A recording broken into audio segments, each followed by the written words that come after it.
जिस पार्टी से देवेंद्र बबली जी हैं वो तो पार्टी मानेगी अपनी 10% के लिए। 10 इनके विधायक हैं, है सारे 10 नंबरी, और 10% ये कमीशन खाने का काम करें। जननायक चौधरी देवीलाल ने न्याय युद्ध लड़ने का काम करा था और उसके तहत हरियाणा के लोगों को न्याय भी मिला।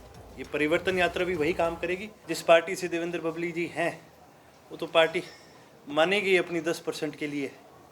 10 इनके विधायक हैं, है सारे 10 नंबरी, और 10% जो कमीशन खाने का काम करें, तो उनको तो किसी तरह से ये शोभा नहीं देता कि इस प्रकार की बात करें। और साथ ही साथ जो ये टेंडरिंग है, एक बिल्कुल ही गलत चीज़ है। जो लोग जनता से चुन करके आए, यदि आप उनके ऊपर इस तरह की रोक लगाएं जिससे वो जनता का ही फायदा ना कर सके।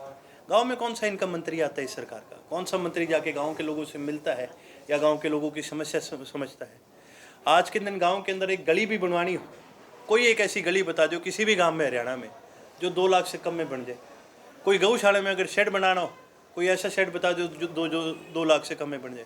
किसी भी प्रकार का गांव में अगर विकास का आप काम कराना चाहता है, किसी भी बड़े पैमाने का, हाँ बस अड्डे पे अगर रंग रोगन कराने भले ही 2 लाख में हो जाए, उसके अलावा गांव के अंदर कोई ऐसा विकास का काम नहीं है जो इससे कम के अंदर हो जाए। तो ये बड़ी निंदनीय चीज़ है और ये एक चीज़ साफ जाहिर करता है जिस प्रकार से PW डिपार्टमेंट के अंदर और डिपार्टमेंटों के अंदर ये 10% कमीशन खा करके जो ये टेंडर बांटने का काम करता है, आज ये साबित कर दिया कि इन्होंने तो पंचायतों को भी नहीं छोड़ा। ऐसे यात्रा शुरू कर रहे हैं, क्या संदेश देना चाहिए?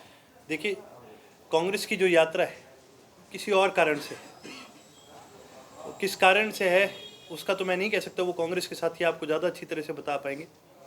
पर जो परिवर्तन यात्रा हरियाणा के अंदर जो रखी गई है, उसका एक ही उद्देश्य है कि भी प्रदेश के अंदर परिवर्तन लाया जाए, प्रदेश के साथियों को एकजुट करा जाए और किस प्रकार से प्रदेश के अंदर विकास हो सके, किस प्रकार से प्रदेश के अंदर एक परिवर्तन ला करके प्रदेश के लोगों की एक सरकार बनाई जा सके, इस चीज़ के लिए ये यात्रा रखी गई है। इस प्रकार पहले भी जननायक चौधरी देवीलाल ने न्याय युद्ध लड़ने का काम करा था और उसके तहत हरियाणा के लोगों को न्याय भी मिला। ये परिवर्तन यात्रा भी वही काम करेगी, हरियाणा के अंदर परिवर्तन लाने का भी काम करेगी और हरियाणा की जनता की सरकार बनाने का भी।